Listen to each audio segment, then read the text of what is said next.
Hola a todos, bienvenidos, buenas noches, gracias por estar aquí. Hoy vamos a presentar a José Antonio Martínez. Muchos de vosotros ya lo conocéis porque hemos tenido el placer de oírlo en el Ateneo, cuando nos contó lo de los relatos de los Madriles. Relatos de los Madriles. ¿Os acordáis? Fue muy grato el tema. Pues hoy no es tan grato. La verdad es que es un tema muy difícil y que puede doler, pero es algo importante que lo sepamos porque es una manera de conocer la historia para que no se vuelva a repetir. No es nada más ni nada menos que en las penumbras del seminario. Este libro que hoy podemos llevarnos a casa y que lo leeremos con muchísimo cuidado, y que José Antonio, que tiene una dilatada vida dedicada a los demás, nos va a contar esta noche. José Antonio es doctor en teología, licenciado en filosofía y letras, en humanidades, y ha sido misionero en Estados Unidos, en Bolivia, en Venezuela, ¿en qué más sitios? En Brasil, y luego cuando ha vuelto a España se ha dedicado también como asistente social a los migrantes, y incluso durante la pandemia se ha ocupado también en los hospitales de atender a la gente que falta hacía en esos momentos. Y ahora nos va a contar este tema tan difícil, que son lo que pasa en los seminarios, pero que viene de muy antiguo. Y yo tengo una pregunta que hacerte, José Antonio. ¿Por qué firmas con seudónimo? Tony Celio. Tony Celio. Celio. Pues porque José Antonio Martínez Díez, estoy orgulloso de mi nombre y apellido, pero es muy largo y es muy común. Entonces el Tony es por el Antonio y el Celio es por mi abuela Celia. Ah, bueno, pues ya lo sabemos. Con él nos dejamos. Espero que no suframos mucho.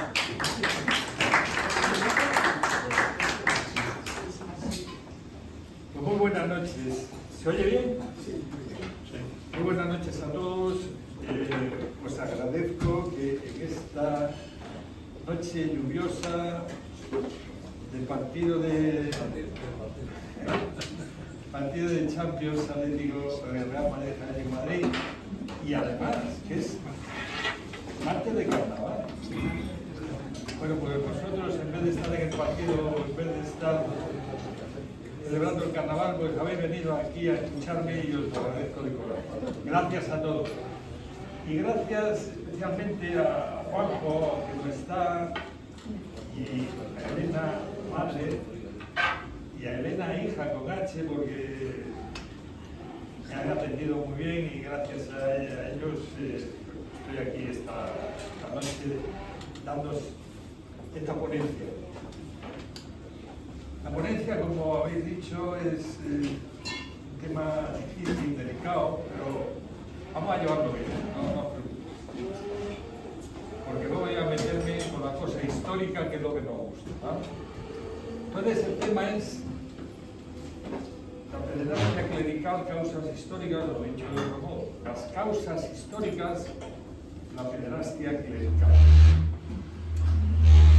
En primer lugar, tengo que deciros que esta ponencia se basa en mi novela La penumbra del seminario, publicada hace 2 años, y que trata de reflejar los abusos sexuales en los seminarios y colegios diocesanos de España. Se narran en ella todas las vicisitudes que una víctima de la pederastia ha sufrido durante su etapa en el seminario menor de su diócesis, entre 1988 y 1990. No doy lugar, o sea, me invento un lugar, la diócesis de Alpaca, Alto Páramo Castellano, y entonces es una cosa ahí en medio de la Alta Castilla. Y lo que me gustaba la idea es de un seminario en medio de la nada. Era como hacían los seminarios antes, o sea, no estaban en las ciudades o en los pueblos, estaban ahí en medio del campo, en medio de la nada, de tal manera que los seminaristas no tenían contacto con la gente. Yo viví 6 años en un seminario. Bueno, pues se narra todo lo que pasó esta víctima, lo que ha sufrido en el seminario entre, y además, fijaros, 1988 y 1890, no es hace tanto. Estos abusos repercutirán en su vida posterior hasta caer en la droga, deshacer su matrimonio y su hogar, perder su trabajo y llegar hasta las mismísimas puertas de la muerte. Una vez recuperado, escribirá su historia y la enviará al obispo de la diócesis, reclamando justicia. Su obispo diocesano no reacciona correctamente de la carta recibida sobre los abusos pederastas y trata de encubrir tanto los hechos como al cura abusador, que ha llegado a ser el vicario general de la diócesis. Por todo lo cual el protagonista acude al Papa Francisco. Escribe y el Papa Francisco le responde. Interviene a su favor, en favor de las víctimas, para castigar a los culpables y para ajustar las cuentas al obispo encubridor. Bueno, esto es una novela, pero como veis, está basada en hechos que podéis leer en cualquier sitio, ¿no? Esta es la novela, esta es la historia que, bueno, como decía Elena, está aquí, si la queréis. El precio en la librería me parece que son 17 o 18 euros. Os lo dejo a precio de amigo, 15 euros. Aquí al final está aquí para los que la queréis. Muy bien, esta es la novela, este es el tema que relato en la novela, pero la ponencia trata de las causas históricas, de por qué se ha llegado a esto. Entonces, vamos a empezar por los hechos. Y los hechos son muy tristes porque durante estos últimos 50 años la pederastia clerical ha causado 100.000 víctimas, 100.000 víctimas reconocidas. Luego en todo el mundo. 100.000 víctimas es una barbaridad. Esto es un problemón.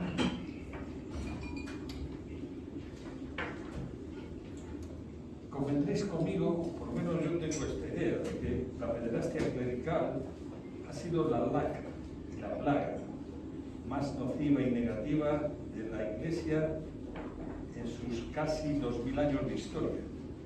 Yo creo personalmente que peor todavía que lo de las cruzadas, Santa Inquisición, luego lo debatimos en la tertulia. Voy a ser bastante breve para que en la tertulia tengamos ocasión de hablar de todos estos temas. Este fenómeno de la pederastia no apareció así de repente, ni cayó de la nada, sino que ha tenido un largo proceso histórico. Son muchas las causas que han generado semejante género, entre otras, una lasciva misoginia originada por el poder exclusivamente masculino de la jerarquía eclesiástica católica, que a su vez se basa en el poder terrenal de la Iglesia. Y vosotros, como yo, os preguntaréis, ¿y cómo es posible que la Iglesia, que nació de la predicación y la actuación de aquel profeta Jesús de Nazaret, para convertirse en una comunidad de fe, en una asamblea espiritual de seguidores del Evangelio de Jesucristo, cómo es posible que haya acabado siendo una institución simplemente mundana con una gran pirámide de poder, solo masculino, feudalista y absolutista. ¿Cómo se ha llegado a esto? Vamos a ir marcando, ahora viene lo mejor, porque eso es pura historia, vamos a ir marcando hitos históricos para que veáis que tiene su explicación. Empezamos por el año 380. En el año 380, el emperador Teodosio proclamó al cristianismo como la religión oficial de todo el Imperio Romano. 3 o 4 siglos después, en el año 756, el rey franco Pipino III, o Pipino el Breve, hijo de Carlomagno, le regaló al Papa de Roma unos territorios en el centro de Italia. Estos territorios son los que hoy conocemos como las regiones de Lacio, Hungría, las Marcas y la parte oriental de la Emilia Romagna. Claro, el Pipino el Breve le regala esto al Papa y el Papa lo acepta. Luego, el hijo de Pipino el Breve, Carlomagno, también ratificará este regalo, esta donación. Al aceptar el regalo, el Papa asume unos territorios,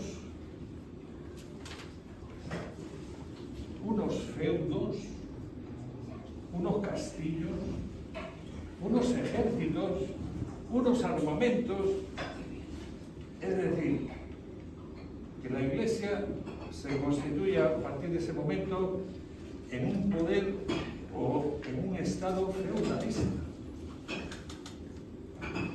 El siglo X, ya sabéis que es conocido en la Iglesia como el siglo de hierro, el siglo X, por los muchos desmanes ocurridos en el poder eclesiástico.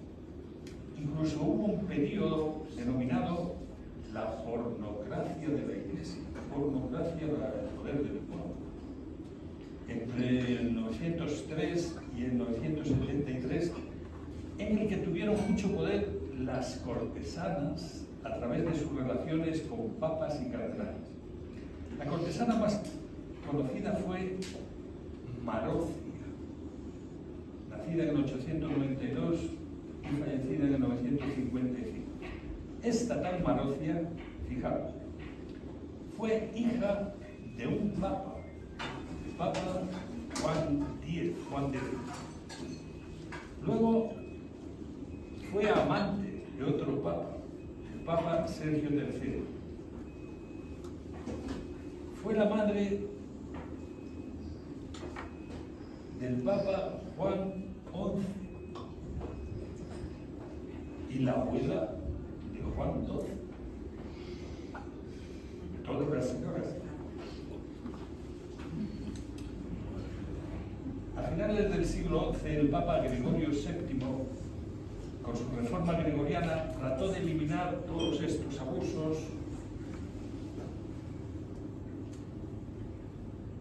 y todos estos desmanes.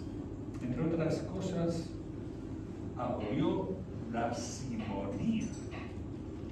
La simonía, que viene de Simón, uno que aparece en los Hechos de los Apóstoles, Simón el Mago, que vendía o compraba las cosas sagradas. Entonces, simonía era comprar o vender objetos, poderes sagrados, bienes sagrados, etc. Y bueno, fue terrible. Entonces, Papa Gregorio VII abolió eso. Y también, para tratar de quitar todos los desmanes que había a nivel de familias y de todo eso, decretó el celibato obligatorio para todos los clérigos y todos los sacerdotes. De todas maneras,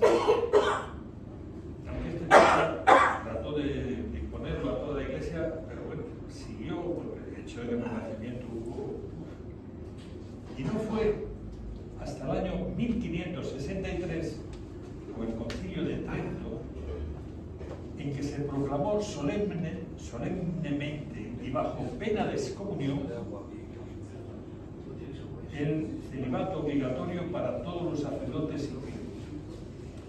De esta manera quedó implantada definitivamente el celibato obligatorio que llega hasta hoy, hasta nuestro día. El celibato sigue siendo obligatorio en la Iglesia Católica.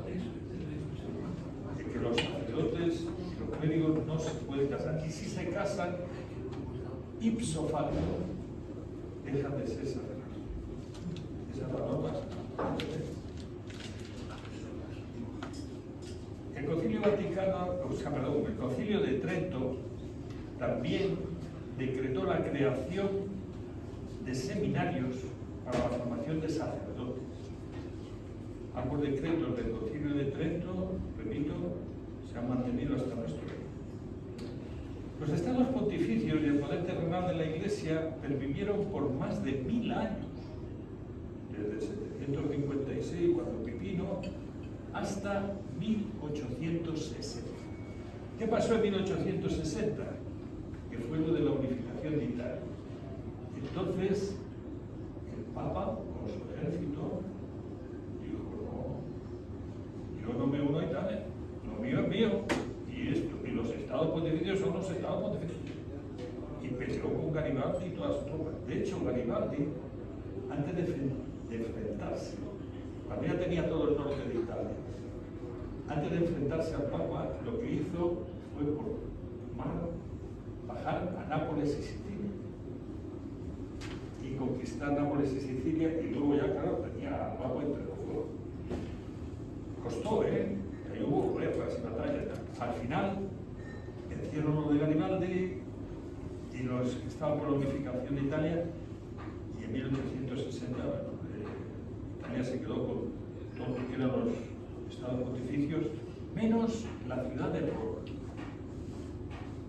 Hasta que en 1870, cuando ya se da definitivamente la unificación de Italia, el Reino de Italia establece su capital en Roma, donde el Papa, y mandan al Papa a la colina Vaticana, o sea, ahí donde, y queda ahí pues en tierra de nadie, porque está, bueno, el Vaticano ya sabéis que son 4 cuadras, 4 manzanas.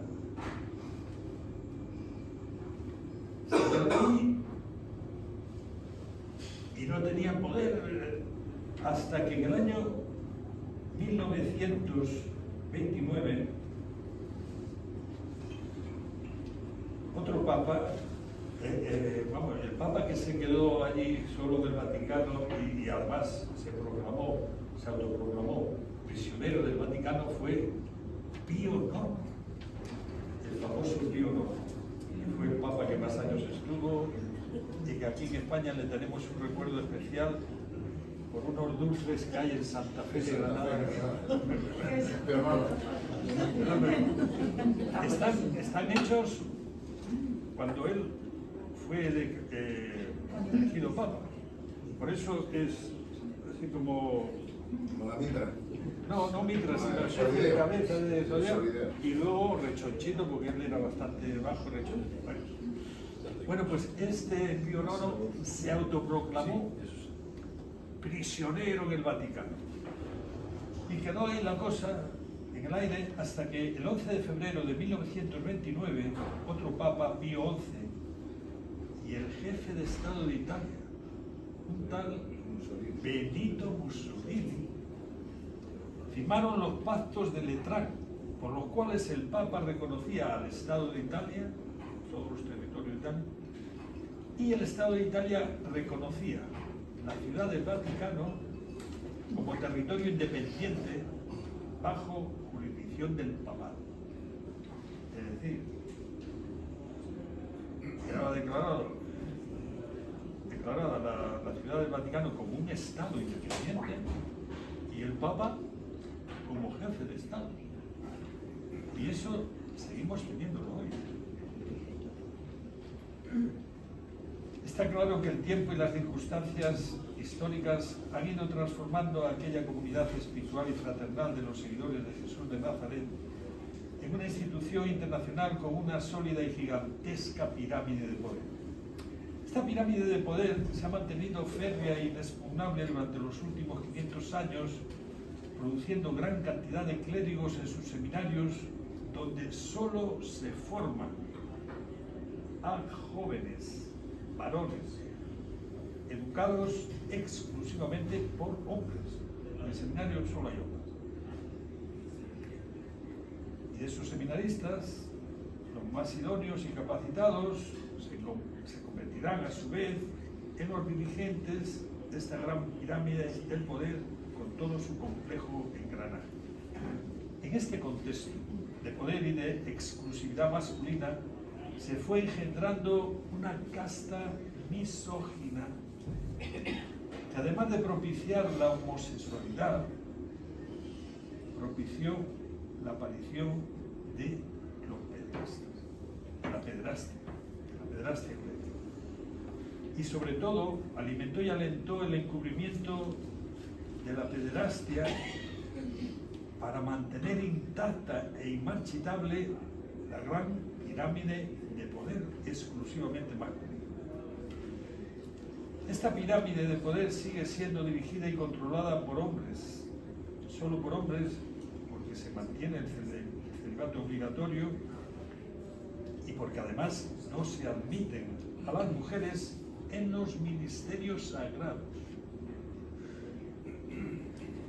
Es cierto que el Papa actual, Papa Francisco, sabéis que Papa Francisco fue elegido en el 2013 porque el Papa anterior, Benedicto XVI, renunció al Papa. Entonces hubo que elegir otro. Luego debatimos por qué renunció Benedicto. ¿Qué? El micrófono ¿No se me oye? ¿No se me oye? Se te oye bien, no te preocupes. Entonces, Francisco, en los casi 12 años que lleva de Papa, la verdad es que ha hecho una gran labor en este sentido. O sea, ha frenado mucho la pederastia, la ha frenado, colaborando con la justicia civil. El culpable a la justicia lo pone. También dialogando con las víctimas, recibiendo sus quejas, sus cartas. Esto es cierto, ¿eh? O sea, no solo lo pongo yo en la novela, lo pongo en la novela porque es cierto. Y también es cierto que está inspeccionando y reformando todos los seminarios. Aquí en Madrid y en España estuvieron estos meses de atrás. Y bueno, hace, no sé, 3 meses o así, apareció en la prensa que el Papa Francisco había dicho aquello de en los seminarios hay mucho mariconeo. Bueno, a mí me cuesta creer que el Papa dijera esa palabra exactamente, porque esa palabra es muy española.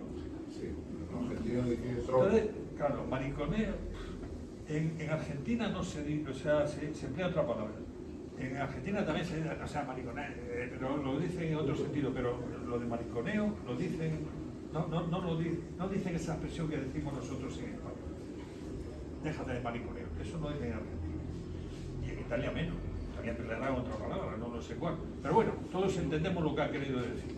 Y lo que ha querido decir, ya os digo yo, que es cierto. Y ahora se ha frenado bastante. Pero en tiempos de Benedicto XVI, era realmente, o sea, ¿qué pasa? ¿Queréis que os escandalice? ¿Os escandaliza un poquito? Por lo que yo sé, y lo que he comprobado y he visto y tal, puedo decir que incluso aquí en España, el 50%, por lo menos, quizá el 60, en algunos ambientes, de los sacerdotes son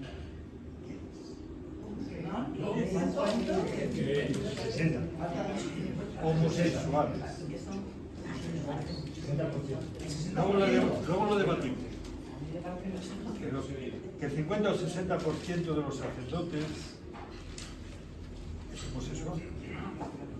Es homosexual. Si queréis lo debatimos luego en la tele. Pero yo os puedo dar. Muy bien. Pues hasta aquí hemos llegado y ahora, ¿qué va a pasar? Esto es lo que hay. Lo que no ha podido hacer Francisco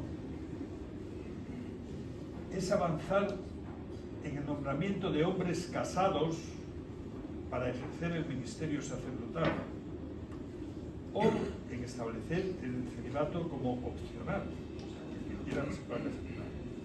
Y mucho menos ha podido conseguir que las mujeres lleguen a los ministerios sagrados. ¿Por qué no ha podido conseguir esto?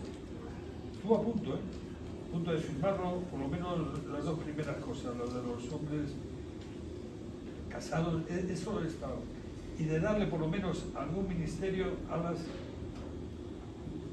mujeres. Antes de la pandemia hubo un sínodo de la Iglesia en la Amazonía. En la Amazonía de Brasil. ¿Me escucháis bien?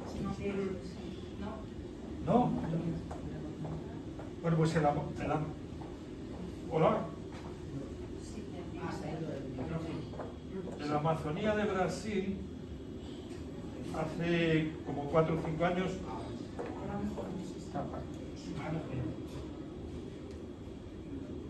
Entonces, si te oye bien, que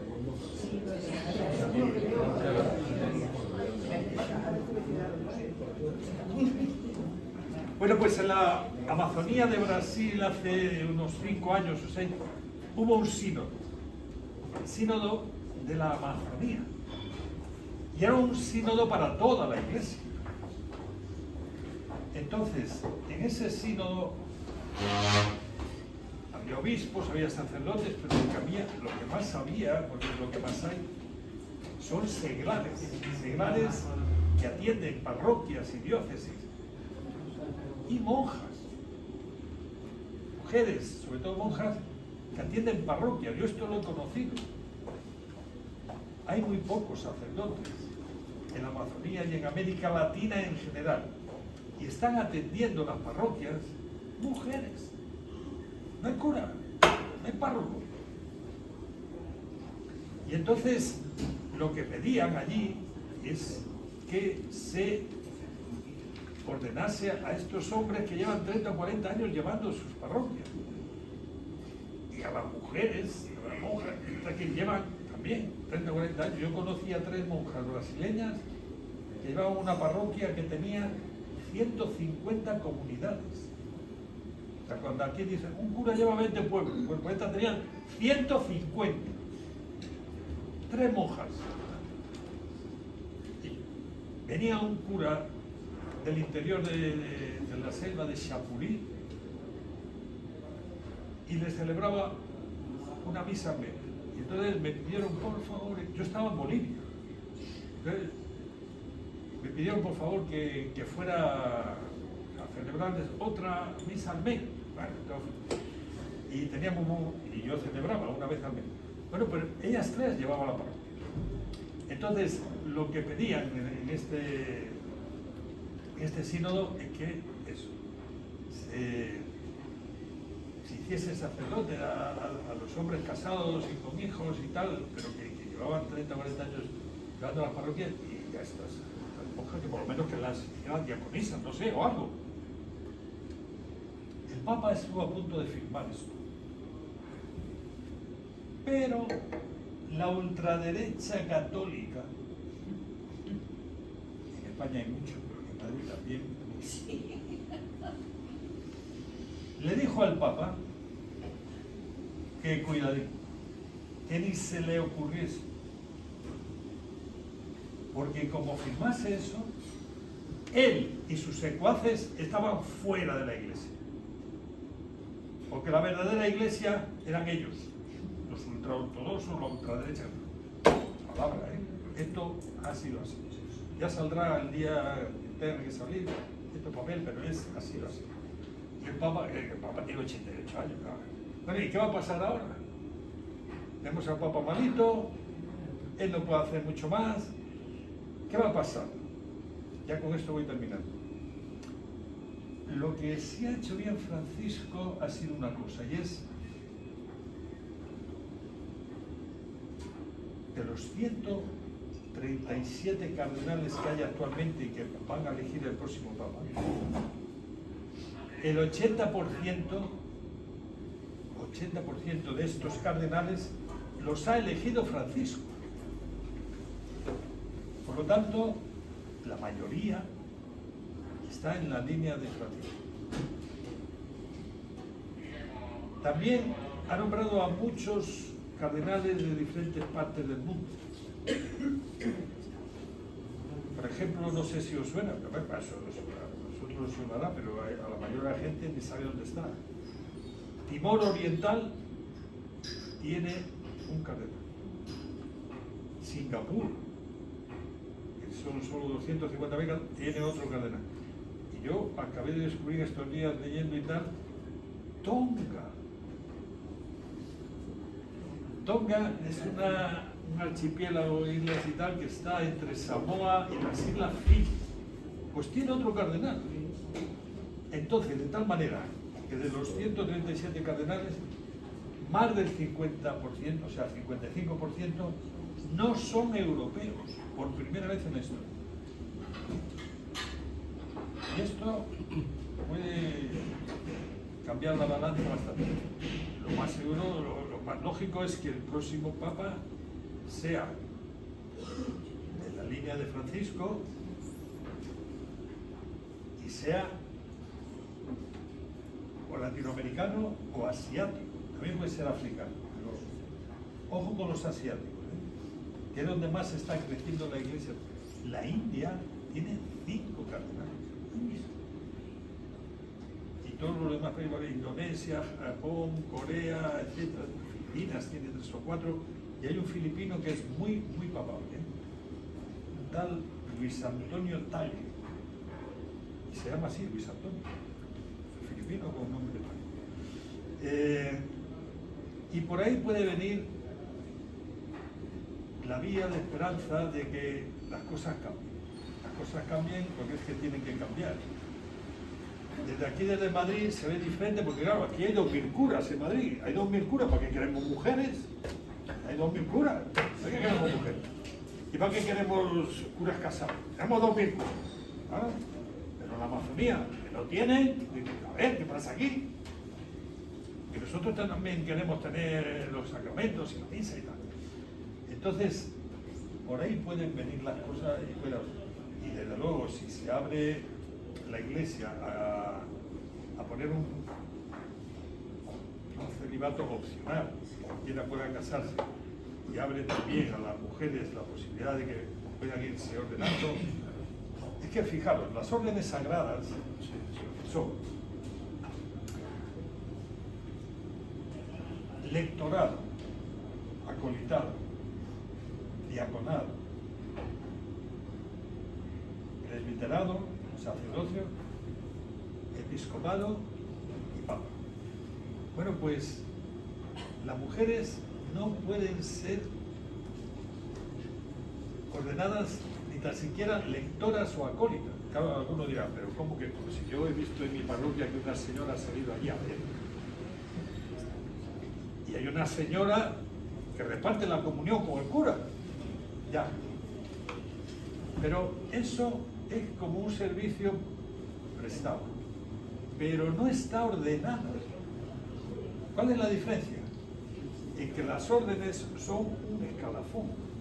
O sea, tú primero eres lector y acólito. Acólito es como monaguillo, pero un plan oficial. De ahí pasas a diácono. El diaconado, originalmente en la iglesia primitiva, que aparece en los Hechos de los Apóstoles, era para ayudar a los pobres, a las viudas, a los pobres.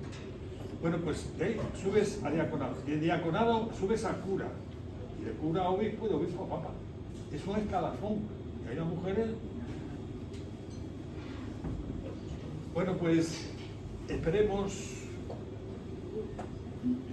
que este Papa Francisco dure bastante, por lo menos un par de años. Porque hay otra cosa, es que de los 137 cardenales, este año, 2025, hay 13 que cumplen 80 años y por lo tanto quedan fuera. Quedan fuera de elegir al próximo Papa. Lo cual quiere decir que hay que nombrar otros 13 o 14 por lo menos. Si este Papa le da Dios un año más de vida, puede ser que tenga otros 14 más elegidos por él, y que serán de diferentes países del mundo donde se necesite. Y esta es la esperanza que queda para que este tema de la pederastia vaya desapareciendo. Va a costar, va a costar. Fijaros, os voy a decir una cosa. Si mañana mismo el Papa pudiera decir, a partir de hoy, celibato opcional, es decir, que los curas se puedan casar. Bueno, pues yo os aseguro que ahora mismo, el 80% mínimo no se casan. Más del 80% no se casan. ¿Por qué? El 50 o 60% es homosexual. No se puede casar. Ahí sí que no se puede casar. Sigue Francisco, sí. Que siga Francisco, que siga. Bueno, yo con esto termino. Ya os digo que tenéis aquí el libro al final para el que quiera. Y ahora lo más interesante es eso, que abrimos el diálogo, la tertulia. Hay unos cuantos temas por ahí pendientes y que podemos debatir. Yo estoy abierto a todas las cuestiones, preguntas y cosas que me queráis decir. A ver, chicos, bueno, muy interesante y muy asustante, digo yo, ¿no? 50-60% homosexuales en la iglesia en este momento. Juan rompe el fuego. Luego lo explico. Yo voy a romper el fuego. Gracias por la presentación. A mí me lleva la atención una cosa, porque estamos en una época progresista, en una época feminista, donde las mujeres están consiguiendo cosas que ya era hora, que tenían que suceder. Pero lo que no entiendo es por qué lo de la iglesia no ha llegado. Eso no lo entiendo. Y, espera, la pregunta todavía no se ha producido. Y estamos en esa época tan progresista. Nuestra vicepresidenta Yolanda Díaz, que es muy progresista, yo creo que ha visitado 3 veces al Papa. 3. Lo que no entiendo es por qué en esas 3 veces que ha visitado al Papa nunca le ha hablado de decir, oye, ¿por qué no abres la iglesia a la mujer? Eso es lo que no entiendo. Eso es lo que no entiendo. Tampoco entiendo por qué los progresistas y las feministas no salen con una pancarta para que la iglesia se abra a la mujer. Eso tampoco lo entiendo. Y tampoco entiendo por qué el Papa Francisco, que es tan progresista, no ha abierto la iglesia a la mujer. Esa es la pregunta. Lo que te he dicho antes, él quería hacerlo y le dijeron, ni se te ocurra porque te queda fuera. Pero vamos a ver, ¿quién se lo dijo? ¿Quién se lo dijo? Un momento. La iglesia... No, pero perdona, No, es ultracatólico. Es Francisco. Y Francisco debería haber abierto un debate y la izquierda progresista, el feminismo, deberían de haber abierto un debate para que las mujeres también ordenen, también puedan ser sacerdotes, obispos, cardenales, etcétera, etcétera, etcétera. Vamos a ver. La pregunta es, ¿por qué no se produce eso? Vamos a ver, tú estás hablando desde un punto de vista civil. El progresismo y los feministas civiles, o sea, la mayoría no son católicas, son, o sea, que eso... Entonces, dentro de la iglesia sí hay progresismo también y feminista. Espera, déjame que te conteste. Y también hay feministas, hay muchas feministas, ¿eh? Dentro de la iglesia. Entonces, estas son las que lo están haciendo. Claro. ¿Pero qué están haciendo? Es mucho, porque yo tengo una hermana Sí, pues feminista. hay manifestaciones, hay... Por orden. Y además, sí, de hecho, ¿Que hay manifestaciones? no, sí, es que sí que las hay, y además manifestaciones Habla alto. pero de monjas. Sí, O sea, hay manifestaciones de monjas con pancartas y gente muy activa dentro de la iglesia que Sí, está hay, sí. reclamando eso. Sí, Eso sí, por hay, un sí. lado. Claro. Francisco ha abierto una brecha. Este debate, por lo visto, ha estado encima de la mesa en muchos momentos. Sí que hay una ultraderecha bastante fuerte, y ya no solo con los Kikos o con el movimiento Opus Dei, con mucha fortaleza y mucho pulmón financiero que impiden el avance en esas medidas. Pero, por ejemplo, el otro día, a mí me lo han comentado y me tengo que informar bien de ello, se ha tomado una medida histórica que además está en vigor desde el 1 de marzo del 2025, o sea, hace 4 días, que ha sido el nombramiento de Petrini, de Francesca Petrini, que es una monja, como gobernadora del Vaticano. Sí, Tener sí. la posición de gobernadora del Vaticano es, no solo a nivel financiero tienes un estatus considerable que ha estado ocupado tradicionalmente por hombres, sino que además entras incluso en las nominaciones para futuros obispos, con lo cual ya es meter la mano en ciertas cosas.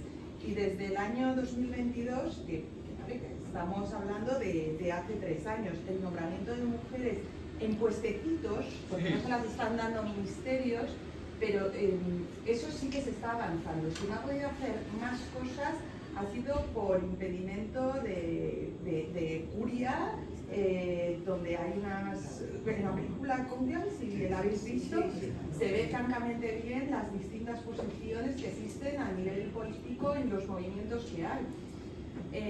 Y luego es que además el Papa Francisco, lejos de ser un ser espiritual, es un hombre que por lo visto está... Yo soy muy fan de él, pero él está bastante en la tierra, muy apegado a las necesidades de hoy en día, a que hay un movimiento feminista que no es que haya explosionado, sino que tiene un avance real y necesario para adaptarse a la sociedad, y que a eso se tiene que plegar la Iglesia, porque si no nos vamos a una desaparición. O sea, la mujer está presente, pero a la mujer hay que darle un reconocimiento a través del ministerio, porque que se haya nombrado a Petrini y que sea una medida histórica, porque lo es como gobernadora, porque debe tener es un puesto relevante, y no solo a nivel finanzas, sino también a nivel de nombramiento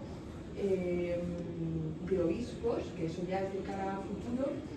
Tiene que darse un reconocimiento a muchas mujeres que están sosteniendo pues, lo que dices tú, sobre todo en Sudamérica, o sea, en África, donde no hay...